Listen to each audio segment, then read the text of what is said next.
Alright guys, masih bersama Senpai C dan dalam pembahasan PPh orang pribadi ya. Pada kali ini kita akan membahas mengenai SPT tahunan PPh orang pribadi untuk form 1770S. Nah, form ini sebenarnya untuk siapa? Kita akan membahasnya bersama. Wajib pajak orang pribadi, karyawan ya, ataupun juga pensiunan, ini dengan penghasilan bruto lebih dari 60 juta rupiah ya. Jadi kalau misalnya 60 juta rupiah pas, berarti tidak masuk dalam kategori ini. Atau 60 juta kurang, berarti juga tidak masuk dalam kategori ini. Dan penghasilan bruto tersebut adalah dalam jangka waktu 1 tahun. Di sini kita lihat yang perlu menjadi catatan adalah penghasilan brutonya. Nah, penghasilan bruto itu apa sebenarnya? Yang dimaksud dengan penghasilan bruto adalah penghasilan yang tidak final sebelum dikurangi dengan pengurang penghasilan bruto.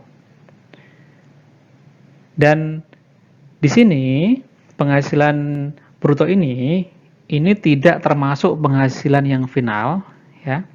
Tidak termasuk pula penghasilan yang bukan objek pajak. Jadi penghasilan bruto di sini merupakan penghasilan bruto yang nantinya akan dikenakan tarif umum ya. Tarif umum PPh yaitu sesuai dengan PPh pasal 17 Undang-Undang PPh. Kemudian SPT yang digunakan adalah formulir 1770S untuk SPT tahunannya ya, dengan syarat penghasilan brutonya tadi lebih dari 60 juta dalam setahun. Kemudian dokumen utama yang digunakan untuk mengisi SPT ini adalah tentu bukti potong PPh 1721A1 dan 1721A2. Sebagaimana kita ketahui bahwasanya bukti potong 1721A1 itu adalah untuk pegawai atau karyawan swasta, sedangkan yang 1721A2 ini adalah untuk PNS, TNI, Polri, dan pensiunannya. Jika dalam SPT tahunan PPh orang pribadi tersebut ada kemungkinan kurang bayar, maka kekurangan bayar ini tentunya jika terdapat penghasilan lain. Jadi, kalau misalnya seseorang itu hanya bekerja dari satu pemberi kerja saja dan tidak ada penghasilan yang lainnya, maka normally dia akan nihil ya. Nihil artinya PPh terutang yang harus dibayar nantinya atau yang kurang bayar atau yang lebih bayarnya adalah 0 gitu ya. Nah, kemudian jika ada kekurangan bayaran ya di dalam SPT tahunannya nanti, maka tidak ada kewajiban angsuran PPh pasal 25 untuk tahun pajak berikutnya. Hal ini sesuai dengan PMK 183 2017, junto PMK 243 2014 dan junto lagi PMK 9 2018 tentang SPT. Kenapa tidak ada PPh pasal 25 di sana? Yaitu karena dia merupakan karyawan atau pensiunan dan tidak ada penghasilan dari usaha atau pekerjaan bebas, yang artinya dia dapat menggunakan formulir SPT tahunan PPh orang pribadi 1770S. Kemudian kita lihat ya, di form SPT PPh orang pribadi tersebut untuk yang form 1770S ya, ciri khasnya adalah gini ya. Dia terdiri dari 1 lembar induk dan 2 lembar lampiran, yang berarti totalnya hanya 3 lembar saja. Ya. Untuk yang induknya, isinya adalah mengenai perhitungan perpajakannya, yaitu penghasilan netonya, kemudian zakat, terus ada PTKP, ada PPh terutangnya, ya ada kredit pajak, kemudian ada kurang bayar atau lebih bayar, gitu ya. Kemudian lampiran itu berisi mengenai rinciannya. Mengenai bentuknya seperti apa, kita akan bahas di lain video ya. Kemudian ciri yang selanjutnya adalah di sana ada tempat untuk zakat atau sumbangan keagamaan sebagai pengurang dari penghasilan neto, dan itu terdapat pada induk SPT, yaitu pada di halaman yang paling depan dari bagian SPT tersebut ya, untuk SPT tahunan PPh orang berbadi 1770S. Kemudian ciri yang lainnya, lampiran 1 ini berisi mengenai penghasilan neto lainnya ya, juga penghasilan yang bukan objek dan dipotong atau dipungut oleh pihak lain. Kemudian lampiran kedua ini berisi mengenai penghasilan yang final, daftar harta, daftar utang, dan susunan keluarga. Jadi isinya kurang lebih ada 4 hal ini ya untuk SPT 1770S.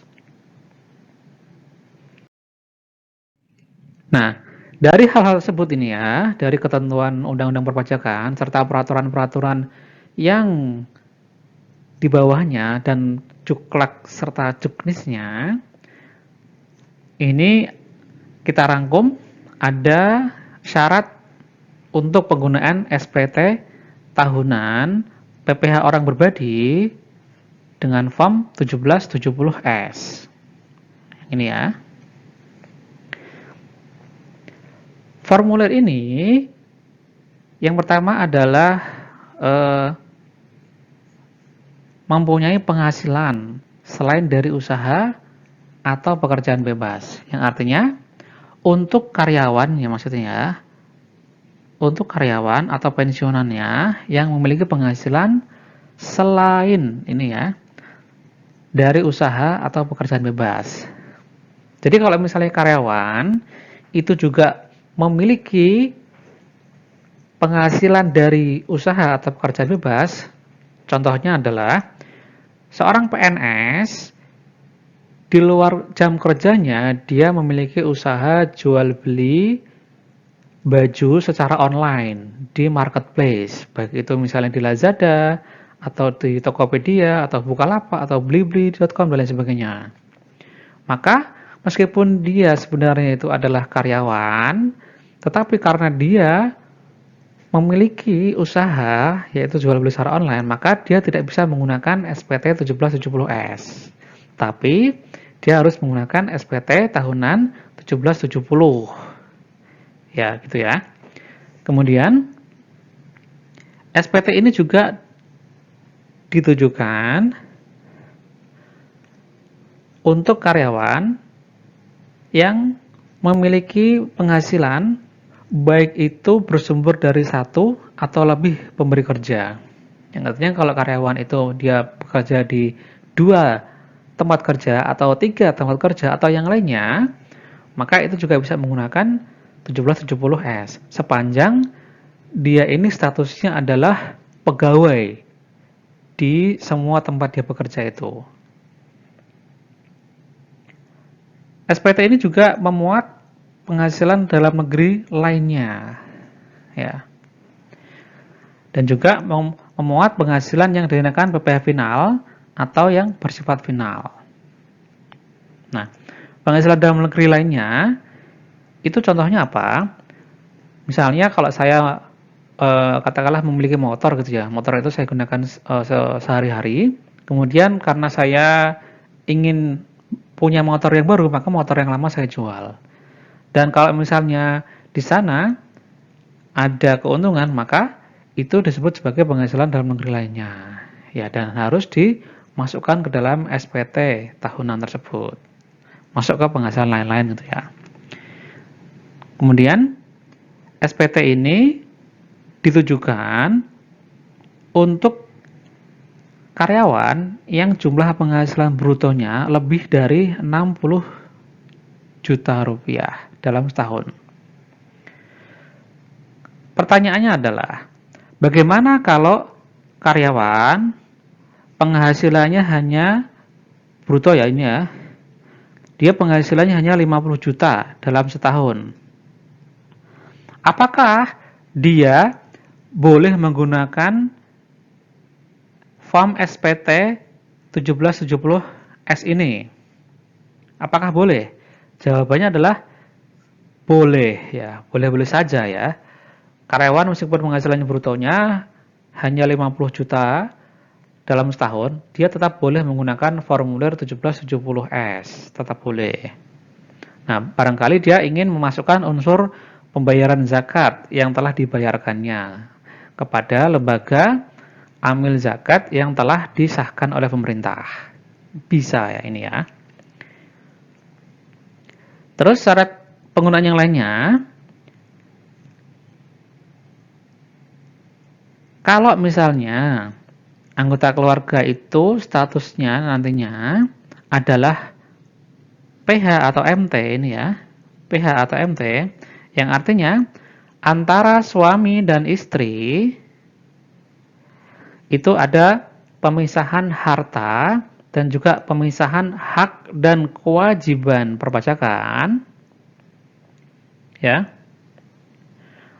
maka dia juga harus menggunakan formulir ini gitu ya. Sepanjang apa? Sepanjang statusnya adalah karyawan. Gitu. Misalnya suami bekerja, istri juga bekerja, ya. Dan keduanya ini ada pisah harta gitu ya, atau memilih terpisah gitu ya. PH atau MT. Maka meskipun penghasilannya itu secara brutonya kurang dari 60 juta rupiah dalam setahun, dia tetap wajib menggunakan formulir 1770S. Tidak boleh menggunakan SS ya.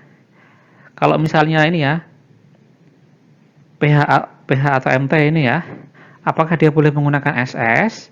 Maka jawabannya tidak boleh menggunakan SS. Kalau statusnya adalah PH atau MT. Jadi berapapun penghasilan brutonya, untuk suami dan istri yang PH atau MT, dia tidak boleh menggunakan SS. Jadi pilihannya hanya S atau yang nggak ada, gitu ya.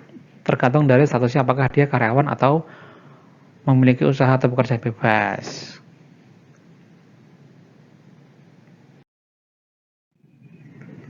Terus kita coba lihat lagi dari sudut pandang yang lainnya gitu ya. Nah, bahwa di chapter sebelumnya kita melihat bahwasanya definisi penghasilan ini ya, yaitu setiap tambahan kemampuan ekonomis yang diperoleh oleh orang berbadi atau badan yang bersumber dari manapun dan dalam bentuk apapun ya yang dapat digunakan untuk konsumsi atau menambah kekayaan, maka itu disebut sebagai penghasilan. Kemudian penghasilan ini ada yang bukan objek pajak, ada yang merupakan objek pajak. Kemudian dari yang merupakan objek pajak ini ada yang bersifat final dan ada yang bersifat tidak final, ya. Dari ketiga jenis ini, yaitu yang bukan objek pajak, atau yang bersifat final, atau final, dan juga yang tidak bersifat final, ya, yang merupakan objek, kesemuanya ini harus dilaporkan di dalam SPT tahunan ya. Semuanya ini ya. Semuanya harus dilaporkan di dalam SPT tahunan. Kemudian, untuk penghasilan yang tidak final, nanti kan dia akan dikenakan tarif sesuai dengan PPh pasal 17 ya, pasal 17 Undang-Undang PPh gitu ya. Nah, Nah, ini kalau dia statusnya adalah karyawan ya, dari pekerjaan dia hasilnya maksudnya dia sebagai karyawan dan penghasilannya itu lebih dari 60 juta dalam setahun ya, setahun penghasilan brutonya, maka dia harus menggunakan formulir SPT 1770S ini ya. Harus menggunakan formulir ini. Kalau dari pekerjaan ini secara brutonya itu penghasilan sampai dengan 60 juta, sampai dengan 60 juta yang ini, maka dia boleh menggunakan formulir 1770 SS. Namun kalau misalnya menggunakan formulir 1770 S juga boleh. Dan penghasilan bruto ini tentunya merupakan penghasilan yang dikenakan tarif umum gitu ya. Dari pekerjaan atau dari penghasilan netto yang lainnya. Kemudian kalau misalnya ada penghasilan yang dari usaha atau pekerjaan bebas nih, maka dia harus menggunakan formulir apa? 1770.